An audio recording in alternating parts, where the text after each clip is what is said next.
Hi and welcome back. In this vlog, we are heading to Kameido.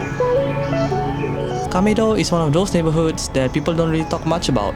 For a long time, it was considered one of the less exciting parts of Tokyo, but over the years, it's been quietly changing. To get to Kameido Station from central Tokyo, we took the JR line to Akihabara, then transferred to the Chuo Sobu line.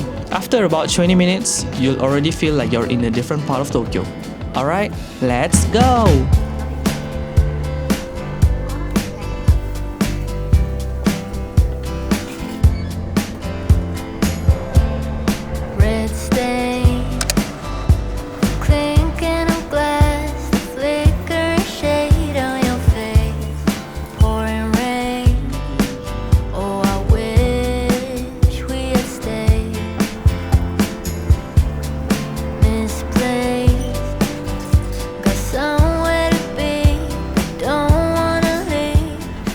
We arrived around noon and went straight for lunch. This place is called Tonteki Shokudo 8. It's known for Tonteki, which is pork steak. It really feels like a local spot that people nearby come to regularly. And as you can see, it's quite hidden. We ordered the 200-gram Tonteki set meal. I took the normal one and we also ordered the spicy one.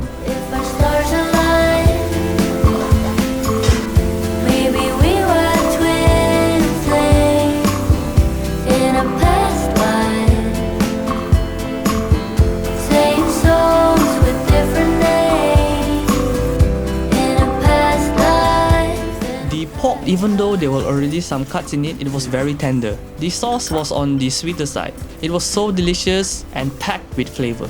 This is actually the smallest size, 200 gram, but it was so filling.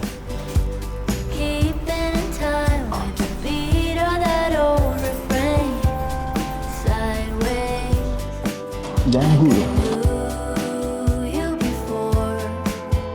This is the normal filling. This is the karai one.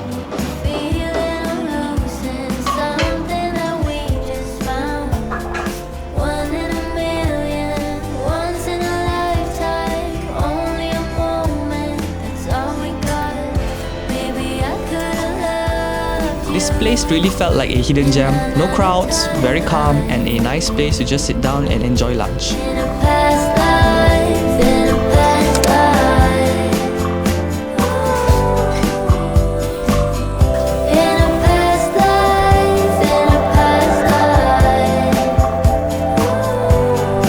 After lunch, we stopped by a small local bakery near the station called Boulangerie Enfluer. This is exactly the kind of bakery I always recommend if you go and visit local spots. This bakery is tiny and honestly, once one customer is inside, it already feels full. Depending on the timing, you might have to wait outside. And the prices are also very reasonable. When we went in, most of the bread was already sold out, so we ended up getting a cinnamon roll. Simple but done well.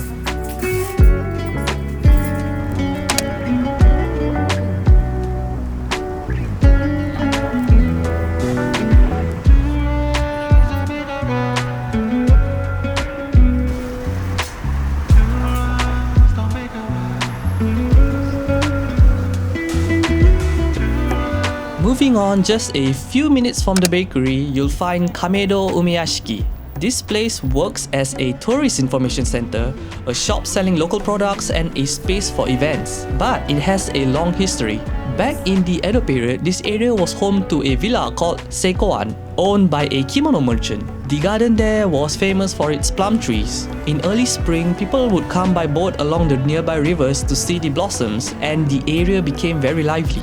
Kameido Umeyashiki also appears in ukiyo-e prints, especially in the Hiroshige 100 famous views of Edo. That artwork even traveled overseas and later inspired Vincent van Gogh. Quite interesting, right? Today, this place shares the history and culture of Edo, Shitamachi, and Kameido with visitors.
One of the main highlights of Kameido is the Kameido Tenjin Shrine. It was first built in the mid-1600s and is best known for its red drum bridges over a pond filled with koi and turtles. If you haven't already known, kame is turtle in Japanese.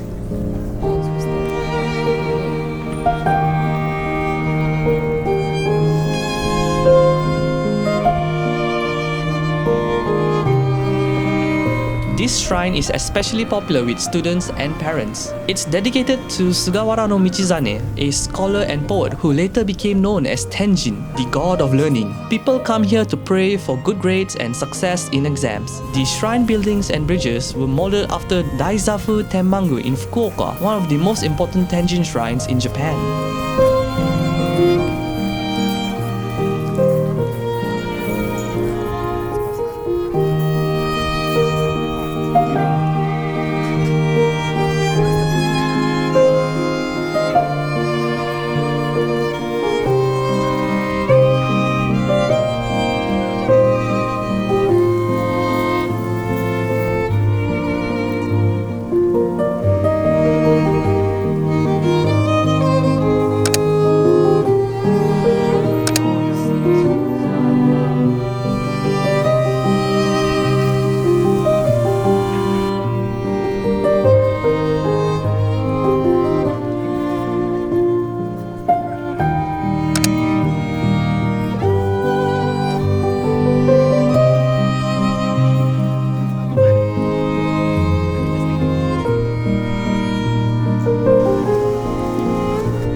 You can't really see much of the flowers in winter, but still, it looks majestic. So I will recommend coming maybe March to April, where the flowers bloom around the pond. But all year round, it's a nice place to visit.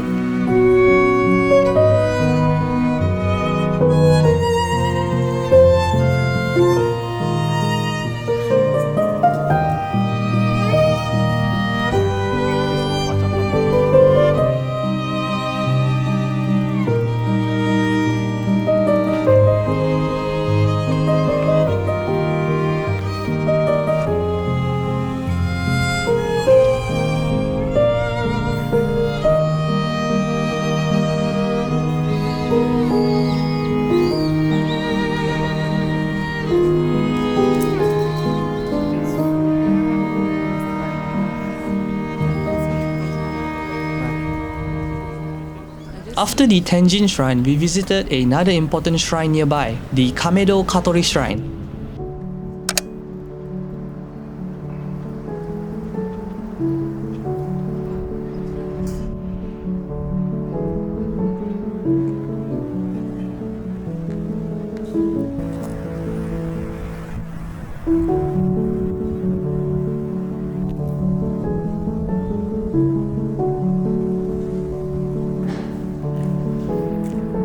This is actually the oldest shrine in Kotowa. It's said to have been founded in the year 655. According to legend, Taira no Masakado prayed here before a battle, and after winning, he dedicated his bow and arrow to the shrine. Because of that, the shrine became associated with victory and success. Today, many people come to visit the shrine to pray for good luck in sports and competitions.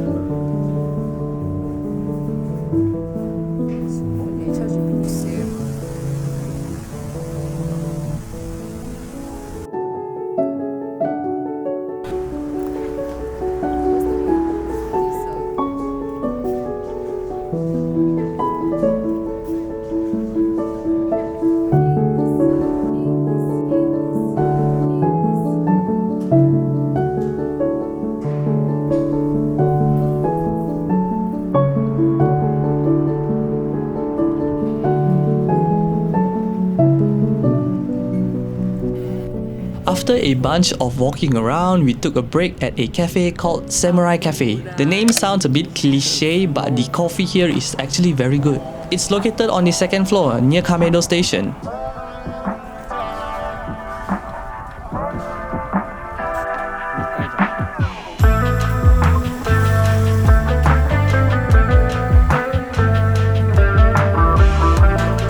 When you walk in, you'll see samurai armor and traditional decorations.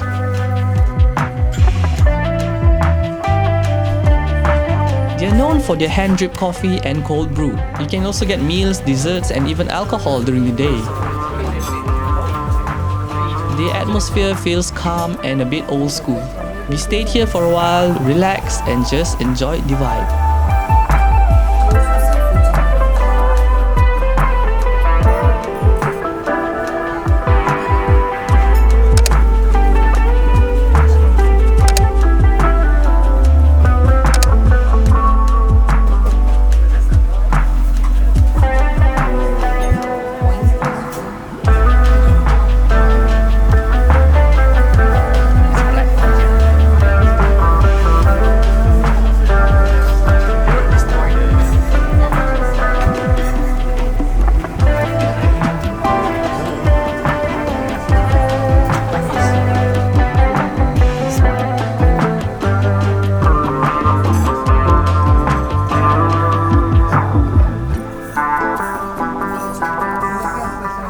After coffee, it was time for dinner.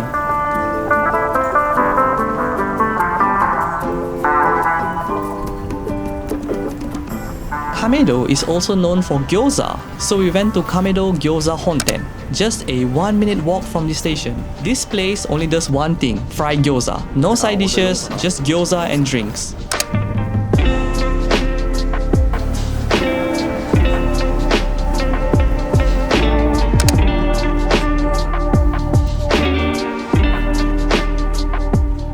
They come 5 pieces per plate. If you sit down, you have to order at least 2 plates. After that, they keep bringing more until you say stop. The gyozas are crispy on one side and soft on the other, with a well-seasoned filling. Once you're down to a few gyoza, the staff will ask you if you want another plate, so things move fast.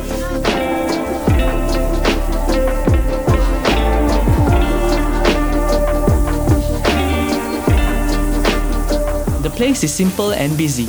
It can feel rushed, but that's part of the experience. It feels very local, very real. Personally, I really liked it.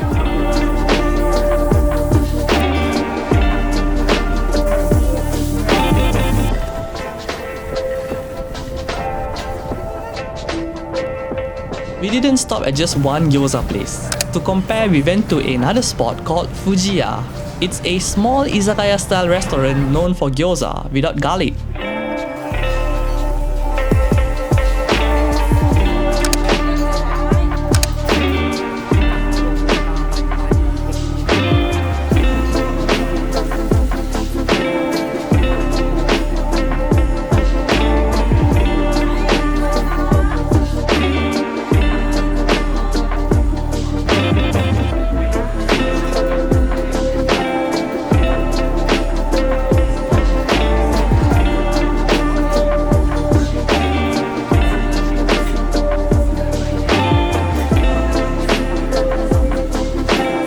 The gyoza here was good.